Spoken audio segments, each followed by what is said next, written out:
Rugby World Cup 2023, folks. Pool D, all South America in a clash between Argentina and Chile this weekend, folks. We're going to go through some lineups, recent history, stats, predictions, and you guys can let us know your thoughts. Obviously, being two South American teams, which I think is a first for Rugby World Cup to see these two South American teams go against each other, there's going to be a little bit of natural kind of, I guess, brotherly or cousinly or whatever rivalry between the sides. So I look forward to seeing that. It's kind of a pity we don't have a Spanish-speaking ref because that would have made sense.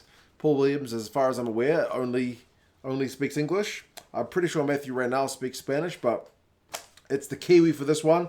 I mean, on paper anyway, it's not going to matter because Argentina is supposed to mop the floor with Chile. Chile coming off the back of a big loss to England.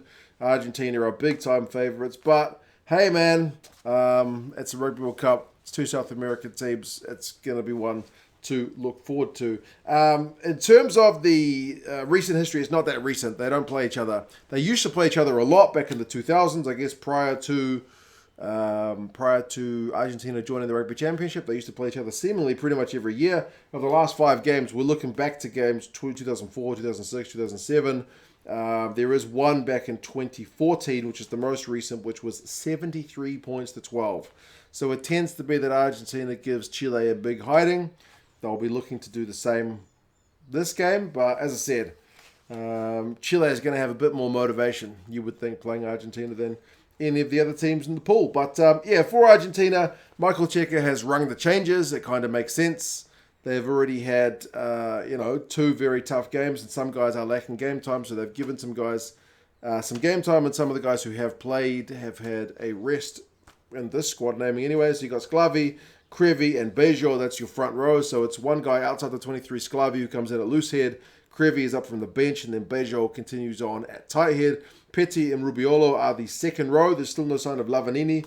Remember, he was out injured for the last one. I haven't seen any updates as to how serious that is or not. But Rubiolo has been regularly starting from the bench, so he gets a proper start this week, alongside Petti, who is playing himself into some pretty good form. Juan Gonzalez switches from number 8 to number 6. And I've been talking some pretty big stuff about Juan Gonzalez because he's a talented player, being kept relatively quiet in the first 2 games. Marcos Kremer is there at number 7, and he has been certainly the top tackler for Argentina with 21 tackles made in 2 games. And then Facundo Isa at number 8, it's his first game of this World Cup, will be looking to add some power in his ball carries to that Argentinian back row.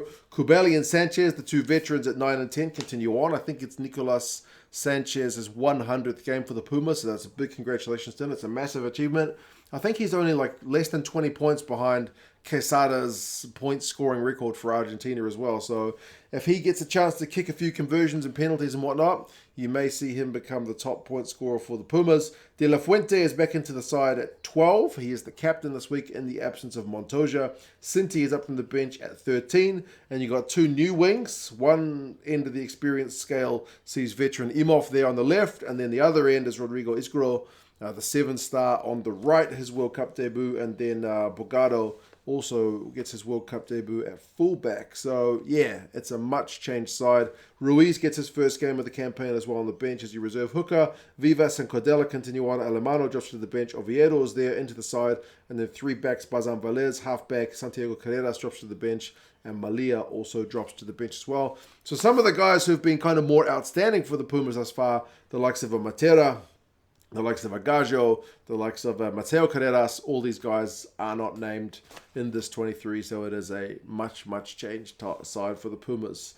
For Chile, they've also made quite a bunch of changes. The front row is the same, except with a new loose head in Carrasco. They also have brought Pedro in the second row alongside Iceman. Sigrin is still there as captain at number 6, and he seems to be, I know they got some good backs, but Sigrin seems to be the star of the show for Chile for me. I mean, he's the top tackler with 37. The next best tackler in the Chilean side has 28. And, he's also their top carrier. So he's a very involved player in this Chilean side. Saavedra switches back to the back row from the second row, and Martinez gets a start at number 8 up from the bench. Torrealba is back at number 9. He's an excitement machine, so expect to see him sniping from 9. Fernandez is there at 10. He was pretty exciting in his first couple of games, kept a little bit more quiet in the more recent one against England, and then Garafulic and Saavedra, that's Domingo, as a stable midfield. Santiago Fadela is back into the side on the right wing. Lorenas is on the left, and then the fullback Ariaza is there back after being on the bench for last week. He's had the most clean breaks of any Chilean player. He regularly breaks a lot of tackles, so I think having him there at fullback alongside Fernandez at 10, both those guys like to carry, and then Torrealba as well. It seems to be the most attacking Chilean lineup that I've seen, but I'm far from that familiar with the Chilean side. They've also brought in a different guy to be the tight head reserve in Nostroza, and then you've got Sarmiento is there, Ignacio Silva's coming to the side, Nicolas Herreros.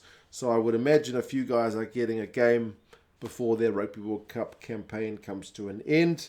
Stats-wise for these sides, man, Argentina has only managed 1 try against England and 1 try against Samoa. So that attack hasn't really got firing, and they're averaging less than 4 meters per carry, which is the kind of marker that you want teams to hit. They're at 3.5 meters per carry across their first 2 games, which is kind of low, which speaks to their attack not getting the go forward it would like. They've had 5 clean breaks in 2 games, which is also kind of low. But not all doom and gloom. They've only conceded 1 clean break against England and 2 clean breaks against Samoa. So as much as Argentina haven't been offensively glorious, they've been defensively pretty sound. Like England took to the boot to beat Argentina, and Samoa also really struggled to get any go forward against the Argentinian defense. They are conceding very few meters. Tackling percent is 88%. So defensively, they are looking the business, which in World Cups tends to be more important than how your attack goes, but you would like it to be a bit sharper. For Chile, they've conceded a few too many tries up front. I would imagine the Chileans will have practiced some maul defense, because I can imagine Agustín Creevy has got his eyes lighting up with the potential maul tries for this one. They've also conceded 20 turnovers against England, which was like way too high, despite the fact they didn't have that much ball. The line out in all 3 games has not been fantastic. Often that's the difference in teams. You know, how often can you catch your own ball? They have been offloading it a fair bit. They've been getting a few defenders beaten. They're certainly an exciting team to play. But some of the fundamentals like maul defense and line out retention and stuff, you know, that needs to improve when you play a big side like Argentina. It is on at not. Paul Williams is the referee, as I mentioned. Predictions-wise, Argentina by 50 points, according to the bookies. And the Rugby Forecast algorithm agrees.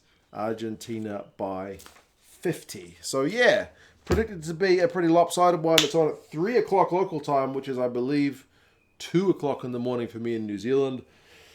Given the likely one-sided nature of this game, I will probably watch it delayed, but I will certainly watch it. I will do my best to avoid any kind of spoilers. But yeah, you guys let us know your thoughts. How do you reckon this one is going to go? Very important one for Argentina, obviously, to keep their campaign on the right track after that early setback against England. But yeah, let's see what Chile could do with the great support they've had at this Rugby World Cup. You guys let us know your thoughts. Subscribe to the channel. Talk to you again soon.